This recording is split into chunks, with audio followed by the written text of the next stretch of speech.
सियासी गहमा गहमी दोबारा से शुरू हो गई है। रोजाना कोई नया ड्रामा करते हैं। इमरान खान को सिर्फ 3-4 दिनों के अंदर 3 केसेस में सजाएं सुनवाई, मैंडेट भी चोरी किया, उनको मखसूस नशस्तें भी नहीं दी। पंजाब के अंदर जो लाडलों की हुकूमत है टिक टाकरों की, वो किसी को भी अमन के साथ काम करने नहीं दे रही। पाकिस्तान जो है वो सियासी अदम इस्तेहकाम का मुतामिल नहीं हो सकता। बिस्मिल्लाहिर्रहमानिर्रहीम, अस्सलाम वालेकुम। मैं हूं गुलफाम चौधरी। आप देख रहे हैं मेरा फेसबुक पेज और यूट्यूब चैनल। पाकिस्तान में होने वाली कुछ अहम तरीन डेवलपमेंट आपके सामने रखनी है। फर्स्ट ऑफ ऑल, एक बार फिर से ज़िमनी इंतखाबात का वक्त हो गया और पाकिस्तान के अंदर सियासी गहमा गहमी दोबारा से शुरू हो गई है। जिस तरह से पाकिस्तान तहरीक इंसाफ को पिछले 2.5 साल से, खा वो निगरान हुकूमत हो, PDM की हुकूमत हो, उन्होंने दीवार के साथ लगाने में बल्कि दीवार में चुनने में कोई कसर नहीं छोड़ी। उसके बावजूद भी पाकिस्तान तहरीक इंसाफ का सिर्फ एक शख्स, शेर अफजल मरवत, जो पूरी कुव्वत के साथ, पूरी पोटेंशियल के साथ वो निकला और उसने पाकिस्तान तहरीक इंसाफ के वर्कर्स को एक नई उम्मीद की किरण दी। और ख़ास तौर पर उसने ये सिलसिला खैबर पख्तूनख्वा से शुरू किया और वहाँ पर हमने देखा कि वो उनको मुसलसल कामयाबियाँ मिली और उन्होंने वहाँ पर फतह के झंडे भी गाड़े। और इसके हट के जो इलेक्शन कैंपेन थी उसको ज़बरदस्त तरीके से लीड किया शेर अफजल मरवत ने।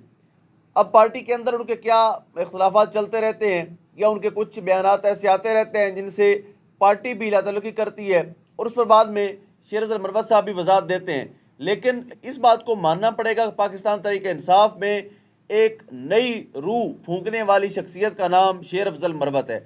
उन्होंने खैबर पख्तूनख्वा के अंदर अपना लोहा मनवाया है यकीनी तौर पर, और अब उन्होंने पंजाब का रुख किया है। कल उन्होंने पहला जलसा तलागंग में किया और तलागंग के अंदर जो अवाम की तादाद थी वो हद निगाह तक थी। यकीनी तौर पर वहाँ की जो सूरत हाल थी वो पाकिस्तान तहरीक इंसाफ के वो तमाम तर मुखालफीन जो उनको दीवार से लगाने के लिए, जो पाकिस्तान तहरीक इंसाफ को क्रैश करने के लिए हर कोशिश कर चुके, पार्टी को तोड़ा, फैमिली पर प्रेशर डाला, इमरान खान को सिर्फ 3-4 दिनों के अंदर 3 केसेस में सजाएँ सुनवाई और 31 साल की मजमूई सज़ा बनती है और रोज़ाना की बुनियाद पर उनकी पार्टी के ऊपर कोई ना कोई नई मुसीबत वो ढाते हैं, रोज़ाना कोई नया ड्रामा करते हैं और ख़ास तौर पर उनके मैंडेट भी चोरी किया, उनको मखसूस नशस्तें भी नहीं दी। और यह सारा कुछ होने के बावजूद भी वहाँ पर जिस तरह से लोगों ने पाकिस्तान तहरीक इंसाफ को वोट दिया, उनको सपोर्ट करने के लिए ख़ास तौर पर जैसे वो निकले, यानी जो ताज़ा हवा का झोंका 8 फरवरी को हमने देखा था और महसूस किया था कि पाकिस्तान तहरीक इंसाफ में एक नई रूह जो लोगों ने अपने वोट के ज़रिए डाली है। कल शेख वकास अकरम साहब मौजूद थे एक प्रोग्राम में, उन्होंने मुस्लिम लीग नून के सेनेटर हैं, उनसे सवाल किया।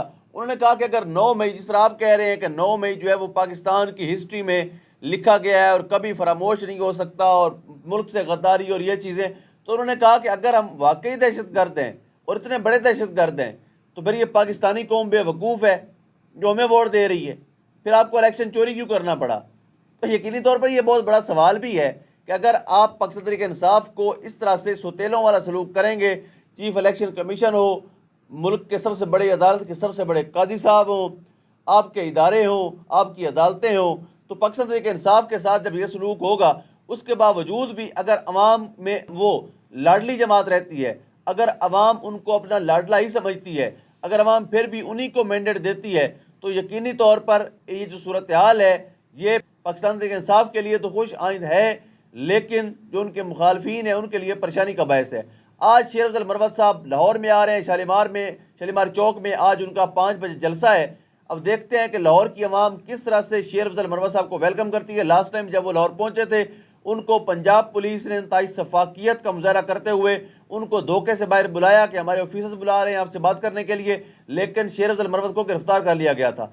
इस बार देखते हैं कि क्या नया बुछाल आता है सियासी तौर पर या पुरअमन तरीके से उनको इलेक्शन कंपेयर करने की इजाज़त दी जाती है, क्योंकि पंजाब के अंदर जो लाडलों की हुकूमत है टिक टाकरों की, वो किसी को भी अमन के साथ काम करने नहीं दे रही।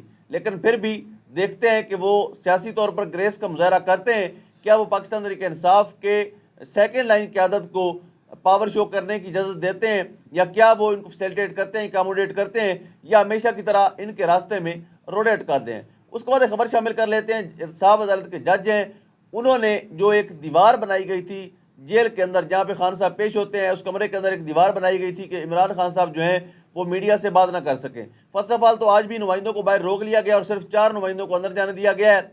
वो भी 4 जो लाडले हैं किसी के, उनको जाने दिया गया, बाकियों को रोक लिया गया।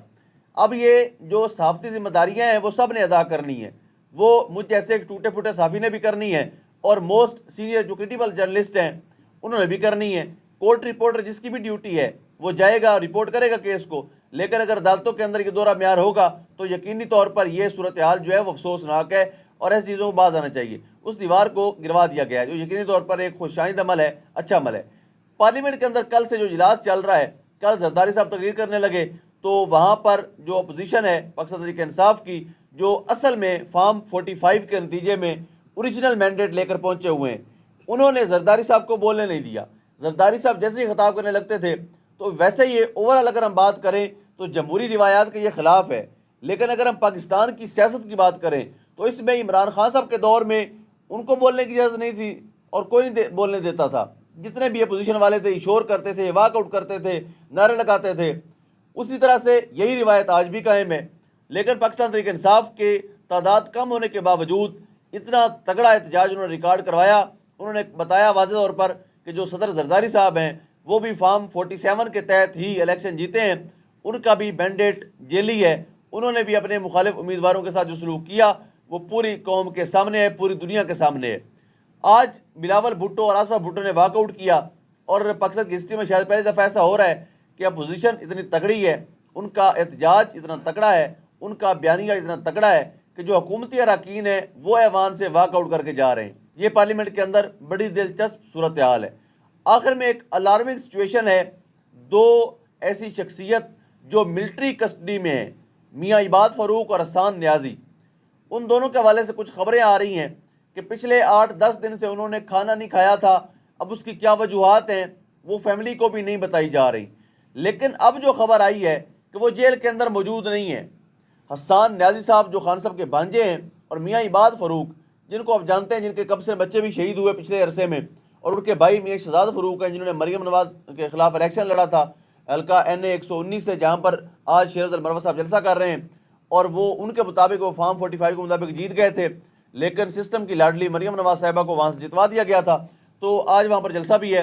तो उनके भाई मियाँ इबाद फ़ारूक को और मियाँ शहजाद फ़ारूक साहब ने एक प्रेस कॉन्फ्रेंस की है उनके भाई ने, और वाज़ेह तौर पर उन्होंने कहा है कि हमें खदशा है कहीं पर उन्हें कत्ल ना कर दिया गया हो और उनको किस मकाम पर मुंतकिल किया गया है ये हमें नहीं मालूम। उन्होंने मुतालबा भी किया कि मुझ पर प्रेशर डाला जा रहा है, मेरे ऊपर इस वक्त जो है वो शदीद तरीन प्रेशर है और कहा जा रहा है बार बार कि आपका कागजात नामजदगी वापस ले लें। अब वो नहीं जानते कि उनके भाई को गायब किया गया है या कत्ल कर दिया गया है। लिहाजा इदारों को इस बारे में सोचना पड़ेगा। जितने लोग भी मिलिट्री कस्टडी में हैं, इसी मुल्क के फर्जंद हैं, इसी मुल्क का सरमाया हैं और इसी कौम के बच्चे हैं। बरसुत ख्याल रखना होगा इन सारी चीज़ों का, और मज़ीद पाकिस्तान जो है वो सियासी अदम इस्तेहकाम का मुतामिल नहीं हो सकता। अल्लाह पाक वतन अज़ीज़ का हामी और नासिर हो। पाकिस्तान जिंदाबाद।